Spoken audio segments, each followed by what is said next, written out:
Hi guys, I am Madhav. വില്ലാൻഡ് സഗ. എടാ, ഇതെൻ്റെ മോസ്റ്റ് ഫേവറേറ്റ് അനിമെ ലിസ്റ്റ്. അതായത് നമ്മുടെ വൺ പീസും നറൂത്തോ ഒക്കെ ഇരിക്കുന്ന ഒരു തട്ടുണ്ട് എൻ്റെ മനസ്സിൽ.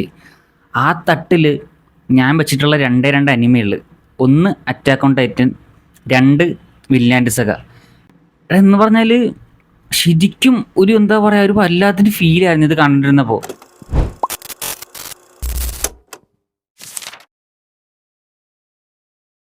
സത്യം പറഞ്ഞാൽ നമ്മുടെ ഷോണൻ ബിഗ് ത്രീ മാങ്കയിൽ ഷോണൻ ബിഗ് ത്രീയിൽ ഉള്ളതാണ് വില്ലാൻഡ് സഗ. അപ്പോൾ എല്ലാവരും ഈ സാധനം വേറെ ലെവലാണ്, മാസ്റ്റർ പീസാണെന്നൊക്കെ പറഞ്ഞ് കേട്ടിട്ടുണ്ട്. അപ്പോഴാണ് ഞാൻ ഒരിക്കലും ഇതിൻ്റെ ഒരു അനിമെ അഡാപ്റ്റേഷൻ ഉണ്ട്, അത് മാപ്പയാണ് അനിമേറ്റ് ചെയ്യണമെന്ന് അറിഞ്ഞപ്പോൾ എനിക്ക് ഭയങ്കര എക്സൈറ്റ്മെൻ്റ് ആയി. ഓക്കെ, മാപ്പയാണല്ലേ, എനിക്ക് കണ്ടേക്കാന്ന് പറഞ്ഞ് ഞാൻ കയറ്റി കണ്ടു. പക്ഷേ അനിമേഷനൊന്നും അല്ല, അതൊക്കെ പീക്കാണ്. എടാ, ഇതിൻ്റെ വേൾഡ് ബിൽഡിങ്ങും ആ സ്റ്റോറി ടെല്ലിങ്ങും ഇതിൻ്റെ ഒരു ക്യാരക്ടർ റൈറ്റിങ്ങും ഡയലോഗ്സൊക്കെ ഉണ്ടല്ലോ, എൻ്റെ പൊന്നോ. എടാ, നമ്മൾ വേറൊരു എന്താ പറയുക, വേറൊരു തിരിച്ചറിവിലേക്ക് എത്തും സാധനം കണ്ടു കഴിയുമ്പോൾ. അതായത് നമ്മൾ ഒരു കാര്യം അത് ശരിയാണെന്ന് പറഞ്ഞ് പണ്ട് ചെയ്തുകൊണ്ടിരുന്നത് പിന്നീട് തെറ്റാണെന്ന് മനസ്സിലാക്കി കഴിഞ്ഞ് പണ്ട് ചെയ്ത ആ തെറ്റുകൾ ആലോചിച്ച് നമ്മുടെ മനസ്സിനുണ്ടാവുന്നൊരു ഒരു കുറ്റബോധം ഉണ്ടല്ലോ, അത് അതിൻ്റെ ഒരു തിരിച്ചറിവ്, എന്താണ് ശരി എന്താണ് തെറ്റെന്ന് കൃത്യമായി തിരിച്ചറിയുന്ന ഒരു മൊമെൻറ്റിൽ പണ്ട് ചെയ്തതിനോടുള്ള ആ ഒരു സ്വയം നമ്മളെ കുറ്റപ്പെടുത്തുന്ന, അല്ലെങ്കിൽ സ്വയം തോന്നുന്നൊരു കുറ്റബോധം, അതിൽ നിന്ന് നമ്മൾ മാറുന്നൊരു മാറ്റം, ഈ സാധനം ഞാനിത് പറയുമ്പോൾ നമ്മളിത് ചിലപ്പോൾ മറ്റു പല കഥകളായിട്ട്, ഇപ്പോൾ സിനിമയിൽ തന്നെ അല്ലെങ്കിൽ സീരീസുകളൊക്കെ ആയിട്ട് വേറെ പലതിലുണ്ടാവും, നമ്മൾ കണ്ടിട്ടുണ്ടാവും. പക്ഷേ വില്ലൻ്റെ സഗയിൽ ഈ ഒരു സംഭവം അവതരിപ്പിച്ചിരിക്കുന്നത്, എടാ, ഏത് ലെവലിലാണെന്നറിയാം. അതായത് നമുക്ക് എന്താണ് തോർഫിൻ്റെയൊക്കെ ആ ഒരു മനസ്സിലുള്ള ആ ഒരു ബേർഡൻ ഉണ്ടല്ലോ, അത് നമ്മുടെയും കൂടെ മാറും ഇത് കണ്ടു കഴിയുമ്പോൾ. ഫസ്റ്റ് സീസണിൽ ഞാൻ പറഞ്ഞല്ലോ, ആ ഒരു അവൻ ചെയ്യുന്ന കാര്യം, അതായത് അവൻ്റെ ആ പ്രായമാണ്. അപ്പോൾ ആ ദേഷ്യത്തിൻ്റെ പുറത്ത് ആൾ ചെയ്യുന്ന, അല്ലെങ്കിൽ അച്ഛനെ കൊന്നയാൾ, അല്ലെങ്കിൽ അച്ഛൻ മരിച്ചതിൻ്റെ ആ ഒരു പ്രതികാരം എന്നുള്ള ഇതിൽ പ്രതികാരം മാത്രമായിരുന്നു അവൻ്റെ മനസ്സിൽ. പക്ഷേ സെക്കൻഡ് സീസണിലേക്ക് പോകുമ്പോൾ ഒരു ഷിഫ്റ്റ് ഉണ്ടോ. സത്യം പറഞ്ഞാൽ ഈ സെക്കൻഡ് സീസൺ ഇറങ്ങിയപ്പോൾ പലരും ക്രിട്ടിസൈസ് ചെയ്തു. അതായത് ഫസ്റ്റ് സീസൺ പോലെ ആക്ഷൻ ഇല്ല, മറ്റേ ഇല്ല, മറിച്ചേ ഇല്ല, ത്രില്ലിംഗ് അല്ല എന്നൊക്കെ പറഞ്ഞു. പക്ഷേ ഇതൊരു ആക്ഷൻ സീരീസേ അല്ല വില്ലാൻഡ് സഗ. വില്ലാൻഡ് സഗ എന്താ പറയുക, എന്താണ് ഒരു പീസ് ഓഫ് എ ലൈഫ്, അങ്ങനത്തെ ഒരു സാധനമാണ്. അല്ലെങ്കിൽ നമ്മൾ സ്ലൈസ് ഓഫ് ലൈഫ് എന്നൊക്കെ പറയത്തില്ലേ, അതാണ് വില്ലാൻഡ് സഗ. ഇതൊരു ആക്ഷൻ പരിപാടി ഒന്നുമില്ല, അതല്ലേ സാധനം. മാസ്റ്റർ പീസ് എന്നൊക്കെ പറഞ്ഞാൽ നമുക്കത് കണ്ടും പൂട്ടി പറയാം വില്ലാൻഡ് സഗ. അതും വേറെ 26 എപ്പിസോഡ് കൊണ്ട് നമ്മളെ കൊണ്ടത് പറയിപ്പിക്കണമെങ്കിൽ അത് നിസ്സാര കാര്യമില്ല. അല്ലെങ്കിൽ ആ ഒരു കഥ തന്നെ ജസ്റ്റ് ഇത് സ്റ്റാർട്ടിങ് ആയിരിക്കും സ്റ്റോറിയുടെ. അതുകൊണ്ട് തന്നെ നമുക്ക് ഇമാതിരി ഒരു അല്ലെങ്കിൽ എനിക്ക് ഇജാതി ഒരു എക്സ്പീരിയൻസ് അത് ആദ്യമായിട്ടാടാ. എടാ, എന്ന് പറഞ്ഞാൽ അത്രയും ഞാൻ ഇന്നായിപ്പോയി ഈ സാധനത്തിൻ്റെ അകത്ത്. എനിക്ക് അത്രയും ആ വേൾഡും ആ ക്യാരക്ടേഴ്സായിട്ടൊക്കെ ഇന്നായിപ്പോയി. അതിൽ തന്നെ ക്യാരക്ടർ റൈറ്റിംഗ് ഒക്കെ ഉണ്ടല്ലോ.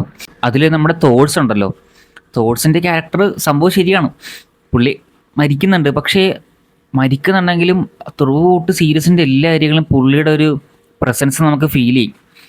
കാരണം അമ്മാതിരി ക്യാരക്ടറാണത്. ആള് പണ്ട് ഭയങ്കര പുലിയൊക്കെ ആയിരുന്നു. പക്ഷേ നമ്മൾ കണ്ടു തുടങ്ങുന്ന തോട്ട്സ് അതല്ല. പക്ഷേ എങ്കിലും ആൾ എന്തായിരുന്നു, എങ്ങനെയായിരുന്നു, അല്ലെങ്കിൽ ആള് കാര്യങ്ങൾ എങ്ങനെയാണ് കാണുന്നതെന്നൊക്കെയുള്ള സംഭവങ്ങൾ പറയാതെ പറയുന്നുണ്ട് ആ ക്യാരക്ടറിനെ വെച്ച് ഇവർ. ആളുടെ ഒരു ഡയലോഗുണ്ട്, അതായത് സീരീസ് കണ്ടു കഴിയുമ്പോൾ നമ്മുടെ തലക്കുള്ളി സാധനം ഇങ്ങനെ ഓടി കിടക്കും. സീരീസിൻ്റെ പല ഏരിയകളിലും അത് പരാമർശിക്കുന്നുണ്ട്. വേറെ ഒന്നുമല്ല, ആർക്കും ശത്രുക്കളില്ല, ആരും വേദനിക്കപ്പെടാൻ അർഹിക്കുന്നില്ല എന്ന് പറഞ്ഞിട്ടുള്ള ആളുടെ ഡയലോഗൊക്കെയാണ്. അത് ഫസ്റ്റ് പറയുന്നത് എനിക്ക് തോന്നുന്നു, എനിക്ക് കൃത്യമായിട്ട് ഓർമ്മയില്ല, തോർഫിനെ കത്തി എടുക്കുമ്പോൾ, തോഴ്സിൻ്റെ കത്തി എടുക്കുമ്പോഴത്തേക്കാണ് എന്താണ് തോഴ്സ് ഇങ്ങനെ തോർഫിനോട് പറയുന്ന ഈ ഒരു ഡയലോഗ് സീരീസിൻ്റെ പല ഏരിയകളിലും പല സ്ഥലങ്ങളായിട്ട് പറഞ്ഞു പോകുന്നുണ്ട്. പക്ഷെ ഓരോ തവണ കാണിക്കുമ്പോഴും ഇതിൻ്റെ ഒരു ഇമ്പാക്റ്റ് ഉണ്ടല്ലോ, അത് വേറെയാണ്. നമ്മൾ ഓരോ തവണ പറയുമ്പോഴും ചിന്തിക്കും ആ ഡയലോഗിനെ പറ്റി. സോ അതാണ്, അത് ഈ ആളുടെ മാത്രം ഡയലോഗ് അല്ല കേട്ടാ. അടുത്ത അഷ്കലാടുണ്ട്. അഷ്കലാടൊക്കെ പറയുന്നത് ഫുള്ള് നമുക്ക് വേണമെങ്കിൽ കോട്ട്സ് ആക്കാൻ പറ്റത്തില്ല. അതേപോലെ ഈവൻ അങ്ങനെ നോക്കിക്കഴിഞ്ഞില്ലേ, നമുക്ക് വില്ലാൻഡ് സഗയിൽ എല്ലാ ഡയലോഗും എടുത്ത് കോട്ട്സ് ആക്കാം. കാരണം അമ്മാതിരി ഒരു എന്താണ് ഫിലോസഫിക്കലായിട്ടുള്ള, എന്നാൽ കേൾക്കാൻ അത്രയും നമ്മൾ ഒരുപാട് ചിന്തിപ്പിക്കുന്ന ഡയലോഗ്സാണ് വില്ലാൻഡ് സഗയിൽ ഓൾമോസ്റ്റ് എല്ലാം. എടാ എന്ന് പറഞ്ഞാൽ ഡയലോഗ്സ് കേട്ട് നമ്മളിങ്ങനെ വായും പൊളിച്ചിരിക്കും. ഇതെങ്ങനെ എഴുതി, ഇതെങ്ങനെ ചിന്തിച്ചെഴുതി. കാരണം ഓരോ ഡയലോഗിൻ്റെ ഇൻറ്റൻസിറ്റിയും അത് നമ്മളിലേക്ക് എത്തുന്ന രീതിയും അത് പ്രസൻറ്റ് ചെയ്തിരിക്കുന്ന വോയിസ് ആക്ടേഴ്സിൻ്റെയൊക്കെ ഒരു പരിപാടിയുണ്ട്, ആ ഒരു മോഡുലേഷനൊക്കെ. എൻ്റെ പൊന്നടാവി. അതിൽ തന്നെ ഈ അഷ്കലാടും തോർഫിനും കൂടെ ഉള്ള ഒരു കോൺവെർസേഷൻ ഉണ്ട്. അത് 2-3 സ്ഥലങ്ങളായിട്ടുണ്ടെന്ന് തോന്നുന്നു. ഒരെണ്ണം ഇവരൊരു ബീച്ചിൻ്റെ സൈഡിൽ രാത്രി സമയത്താണെന്ന് തോന്നുന്നു. അവിടെ ഇവർ തമ്മിലുള്ള ഒരു കോൺവെർസേഷൻ ഉണ്ട്. അതിൽ ആൾ പറയുന്ന കുറച്ച് കാര്യങ്ങളുണ്ട് അഷ്കലാട്. അതൊരു രക്ഷയില്ലാത്തതാണ്. ആൻഡ് അഷ്കലാട് മരിക്കുമ്പോൾ ഉണ്ടല്ലോ, അതായത് ഈ അനിമയുടെ എല്ലാ അനിമയിലും ഉണ്ടാവുക നമുക്കങ്ങനെ ആദ്യമൊക്കെ നമുക്കൊരു ശത്രുത തോന്നി, പിന്നീട് നമ്മുടെ ഹീറോ ആയി മാറുന്ന ഒരു ക്യാരക്ടർ പല അനിമകളിലും ഉണ്ട്. ആൻഡ് അതിൻ്റെ ഒരു പീക്ക് വെർഷനാണ് അഷ്കലാട്. കാരണം അത്രയും ആദ്യമൊക്കെ നമുക്ക് പുള്ളിയോട് ദേഷ്യം തോന്നും, പക്ഷെ പിന്നീട് ആള് സീരിയസ്ലി ഇല്ലാതെ വരുന്നൊരു സിറ്റുവേഷനിൽ നമ്മൾ അയാളെ മിസ് ചെയ്യുന്നൊരു സാധനം ഉണ്ടറാ. ഞാൻ കരഞ്ഞേട്ടാ ആളുടെ ആ സീനിൽ. ആളിനി ഉണ്ടാവില്ലല്ലോ, സീരീസിൽ കാണാൻ പറ്റില്ലല്ലോ എന്നുള്ള സംഭവം വന്നപ്പോൾ അതിൻ്റെ ആ ഒരു എപ്പിസോഡുണ്ടല്ലോ, അതിൻ്റെ ആ എപ്പിസോഡിൻ്റെ ക്ലൈമാക്സ് ഒരു രക്ഷയില്ലായിരുന്നു. അതൊക്കെ എത്ര പ്രാവശ്യം റിപ്പീറ്റ് അടിച്ചിട്ടുണ്ടെന്ന് എനിക്ക് തന്നെ അറിയത്തില്ല. ഞാൻ ഇടക്കിടക്ക് ആ സാധനമൊക്കെ എടുത്ത് കാണാറുണ്ട്, ആ ഒരു ക്ലൈമാക്സ്, ആ എപ്പിസോഡ് ഞാൻ മറന്നുപോയി. അതായത് രാജാവിനെ ആ തട്ടുന്ന ആ സീൻ, അത് കഴിഞ്ഞാൽ അഷ്കലാടിൻ്റെ ആ ഒരു മരിക്കുന്നതിന് മുമ്പായിട്ടുള്ള അതിൻ്റെ അകത്തൊക്കെ ഡയലോഗ്സ് ഉണ്ട്. എൻ്റെ പൊന്നെ, ഡയലോഗ്സ് ഉണ്ടല്ലോ ഇതിൽ, അത് തന്നെ ഉണ്ടോ, അതിനു വേണ്ടി കാണാം.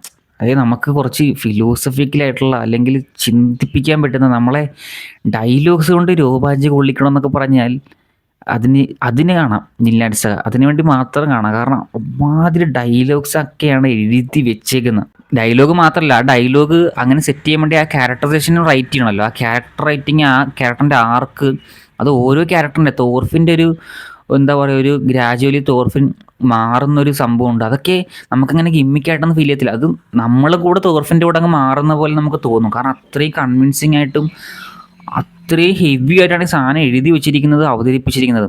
അതുപോലെ അഷ്കലാടിൻ്റെ ക്യാരക്ടർ പറയണ്ട പീക്ക് റേറ്റിംഗ് ആണ്. പിന്നെ തോഴ്സ് ഞാൻ പറഞ്ഞല്ലോ, എല്ലായിടത്തും പുള്ളിയുടെ ഒരു പ്രസൻസ് നമുക്ക് ഫീൽ ചെയ്യും വിൻലാൻഡ് സഗ കാണുമ്പോൾ. ഇവരുടെ മാത്രമല്ല കേട്ടോ, ഇപ്പോൾ കിങ് ആയിട്ട് വരുന്ന നമ്മുടെ പുതിയ കിങ് ഉണ്ടല്ലോ, അതായത് പെണ്ണിനെ പോലെയൊക്കെ ഇരിക്കുന്നതെന്ന് പറഞ്ഞാൽ പുള്ളിയുടെയൊക്കെ ഒരു ക്യാരക്ടർ ഡെവലപ്മെൻറ്റ് ഉണ്ട്.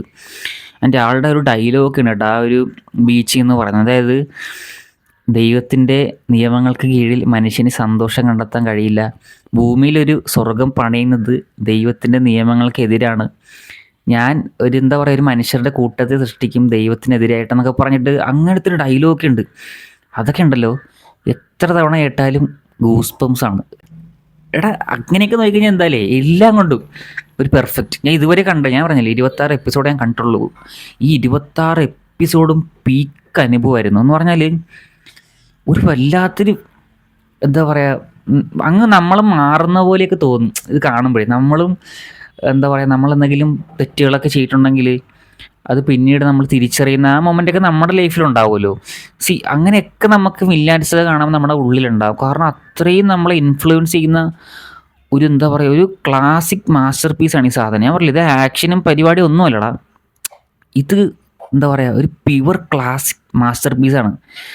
ഈ സാധനം അണ്ടർസ്റ്റാൻഡ് ചെയ്താലുണ്ടല്ലോ മറക്കത്തില്ല ഈ കഥയും ഈ കഥാപാത്രങ്ങളും ഈ ലോകമൊന്നും. നമുക്ക് ഈ ലോകത്തുനിന്ന് വിട്ടുപോകുന്നതില്ല. നമ്മളിപ്പോൾ വിൻലാൻഡ് സഗയുടെ ഒക്കെ ഒരു ചെറിയ സീൻ എടുത്ത് കണ്ടാലും നമ്മളങ്ങ് ഇന്നായി പോവും. നമുക്ക് ഓക്കെ എന്താ പറയുക, ഫുള്ളങ്ങ് കാണാം എന്ന് തോന്നും. അല്ലെങ്കിൽ നമ്മൾക്കിപ്പോൾ ചില സീരീസുകളും സിനിമകളൊക്കെ ഉണ്ടാകത്തില്ല, നമ്മൾ മറന്നു പോയിട്ട് ആദ്യം ആ ഒരു എക്സ്പീരിയൻസ് കിട്ടിയെന്ന രീതിയിൽ ഒന്നും കൂടെ കാണാൻ പറ്റിയിരുന്നെങ്കിലൊന്നും. അങ്ങനെ എനിക്കും അങ്ങനെ തോന്നിയിട്ടുള്ളതിൽ ഒരെണ്ണമാണ് വിൻലാൻഡ് സഗ. കാരണം ആ ഫസ്റ്റ് ടൈം അത് കണ്ടപ്പോൾ ഉള്ള എക്സ്പീരിയൻസ് ഉണ്ടല്ലോ, എനിക്ക് തീർന്നപ്പോൾ ഭയങ്കര സങ്കടമായി. ഇപ്പോൾ മാപ്പ് ഇതിൻ്റെ 3rd സീസണൊന്നും അനൗൺസ്മെൻറ്റ് ചെയ്തിട്ടില്ല, അത് എങ്ങനെയാവും വരുമോ ഒന്നും അറിയത്തില്ല. പക്ഷെ എനിക്ക് മാങ്ക വായിക്കണമെന്നുണ്ട്, പക്ഷേ എന്തോ നല്ല ടൈം എടുക്കുന്നതുകൊണ്ടാണ് ഞാൻ പിന്നെ അതിലേക്ക് നോക്കാത്തത്. അപ്പോൾ എന്താ പറയുക, ചിലപ്പോൾ ഞാൻ വായിക്കാം, എന്താ പറയുക, സമയം കിട്ടിക്കഴിഞ്ഞാൽ ഞാൻ വായിക്കണമെന്നുണ്ട്. എങ്കിലും അനിമേഷൻ കണ്ടു തുടങ്ങിയതുകൊണ്ട്, അതും കിട്ടില്ല അനിമേഷനാണ്.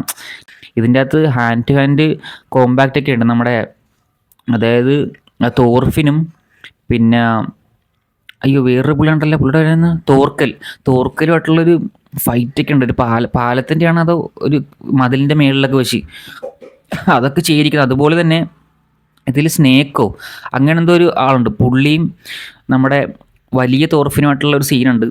അതിൻ്റെ അകത്തൊക്കെ ഈ ഹാൻഡ് ടു ഹാൻഡ് പരിപാടിയൊക്കെ മാപ്പ് സെറ്റ് ചെയ്തിരിക്കുന്നുണ്ടല്ലോ, എൻ്റെ പൊന്ന് റോ ഫീൽ ക്യാമറ മൂവ്മെൻറ്റ്സ് ഒക്കെ ഇല്ലേ, ടോപ്പ് സാധനമാണത്. അത് ഈ ഇത് മാത്രമല്ല കേട്ടോ, എനിക്കൊന്ന് ഓൾമോസ്റ്റ് നമ്മുടെ ഈ എന്താണ് വില്ലാൻഡ്സൊക്കെ മാപ്പ് കൊടുത്തിരിക്കുന്ന ക്യാമറ മൂവ്മെൻറ്റ്സ് ഒക്കെ ഉണ്ടല്ലോ, അല്ലെങ്കിൽ എടുത്തിരിക്കുന്ന പണി, അതൊരു രക്ഷയില്ലാത്ത പണിയാണ്. അത് കണ്ട് മനസ്സിലാവും. ഒരു വിഷ്വൽ എന്ന് പറഞ്ഞാൽ വിഷ്വൽ ട്രീറ്റ്, മറ്റേ കളർഫുൾ അങ്ങനത്തെ പരിപാടിയല്ല, അത് കാണുമ്പോൾ മനസ്സിലാവും. വേറെ തന്നെ ഒരു വിഷ്വൽ പരിപാടിയൊക്കെയാണ് അവർ പിടിച്ചത്. ഡാർക്കായിട്ടുള്ളൊരു ടോണും കാര്യങ്ങളൊക്കെയാണ്. എടാ ഞാൻ ഒരു സീനിനും കൂടെ പറഞ്ഞിട്ട് നിർത്തുവാണ്. എന്ന് വെച്ചാൽ പറയാനാണെങ്കിൽ ഇപ്പോൾ വില്ലാൻഡ്സൊക്കെ നമുക്ക് ഒരുപാട്, ഞാൻ പറഞ്ഞല്ലോ ഡയലോഗ്സ് വൈസ് ഒക്കെയാണ്, ഒരുപാട് ഡയലോഗ്സ് ഒക്കെ തന്നെ ഇവിടെ എഴുതി വെച്ചിട്ട് നമുക്ക് സംസാരിക്കാൻ പറ്റും. അങ്ങനത്തെ സാധനമൊക്കെ ഉണ്ട്. പക്ഷേ ഞാൻ അത്ര നീട്ടുന്നില്ല.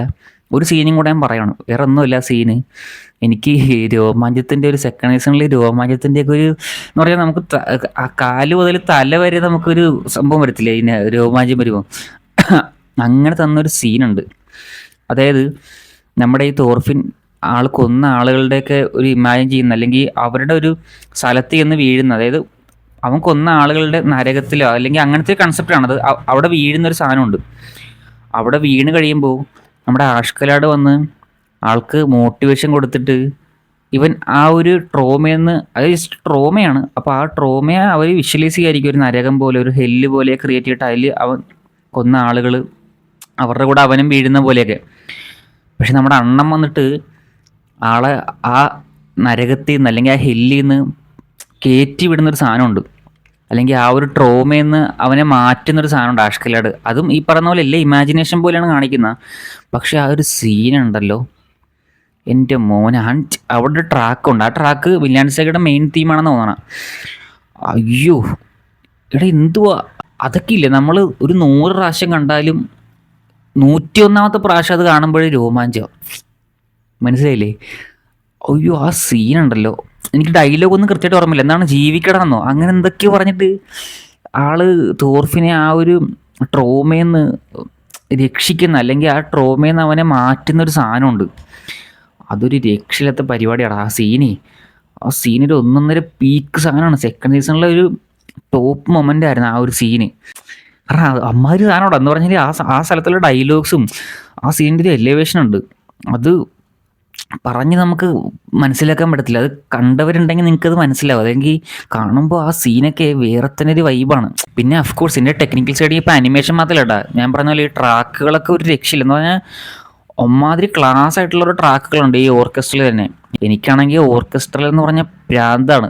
സോ അതിൻ്റെയൊക്കെ കുറേ കിട്ടില്ല നല്ല സാധനങ്ങളൊക്കെ ഉണ്ട്. ഈ എന്താണ് വില്ലാൻഡ്സയുടെ ഒരു മൂഡുണ്ട്. ആ ഒരു എന്താ പറയുക വൈക്കിങ്സ് പരിപാടിയാണ്. വൈക്കിങ്സ് യഥാർത്ഥത്തിൽ നടന്ന കുറച്ച് കാര്യങ്ങളും നമ്മുടെ സ്ഥലങ്ങളൊക്കെ ഇൻക്ലൂഡ് ആയിട്ടാണ് എൻ്റെ കഥയൊക്കെ പറഞ്ഞു പോകുന്നൊരു എന്താ പറയുക ഹിസ്റ്ററി പോലെ. ഇതൊരു ഹിസ്റ്ററി പരിപാടിയാണ്. അപ്പോൾ ആ ഒരു ടൈപ്പ് ഒരു കടലുമൊക്കെ ആയിട്ട് ബന്ധപ്പെട്ട് കിടക്കുന്ന ഏരിയകളാണ്. അപ്പോൾ ആ കടലും ഈ ഒരു കഥയുടെ ഒരു സീരിയസ്നെസ് ഒക്കെ വെച്ചിട്ട്, അല്ലെങ്കിൽ കഥയുടെ ഒരു വൈൽഡ്നെസ് ഒക്കെ വെച്ചിട്ട് അങ്ങനെ ക്രിയേറ്റ് ചെയ്തിരിക്കുന്ന ഒരു ടൈപ്പ് ഓഫ് ഒരു ട്രാക്കുകളാണ് ഇതിൻ്റെ. അതൊക്കെ കേൾക്കാൻ തന്നെ ഒരു വേറെ, അതായത് ആ ട്രാക്കുകൾ കേൾക്കുമ്പോൾ തന്നെ നമുക്ക് അതിൽ സീനുകൾ ഓർമ്മ വരുന്ന രീതിയിൽ അങ്ങനെയാണ് ട്രാക്കുകൾ സാധനങ്ങളൊക്കെ സെറ്റ് ചെയ്ത് വെച്ചിരിക്കുന്നത്. അപ്പോൾ ഇതാണ് എനിക്ക് വില്ലാൻഡ് സഗ. എന്താ പറയുക, ഇനിയിപ്പോൾ മാങ്ക വായിക്കണമെന്ന് എനിക്കുണ്ട്. മാങ്ക വായിച്ചിട്ട് നമുക്ക് അതിനെപ്പറ്റിയൊക്കെ എന്താ പറയുക സംസാരിക്കാം. ഇനി നിങ്ങൾ വായിച്ചിട്ടുണ്ടെങ്കിൽ, അതായത് നിങ്ങൾ മാങ്ക വായിച്ചിട്ടുണ്ടെങ്കിൽ അല്ലെങ്കിൽ വില്ലാൻഡ് സഗ കണ്ടിട്ടുണ്ടെങ്കിൽ നിങ്ങൾക്ക് എങ്ങനെയായിരുന്നു അനുഭവപ്പെട്ടത്? നിങ്ങൾക്ക് ഇഷ്ടപ്പെട്ട ആ ഒരു, നിങ്ങളെ ഏറ്റവും കൂടുതൽ മനസ്സിൽ തങ്ങി നിൽക്കുന്ന ഡയലോഗ്സ് കാര്യങ്ങളൊക്കെ ഉണ്ടാവില്ല, അല്ലെങ്കിൽ സീന്. അപ്പോൾ അതൊക്കെ എന്താണെന്ന് കമൻ്റ് ഇടുക. എനിക്കതൊക്കെ അറിയാൻ നല്ല ക്യൂരിയോസിറ്റി ഉണ്ട്. ഇനി അടുത്ത വീഡിയോ കാണാം.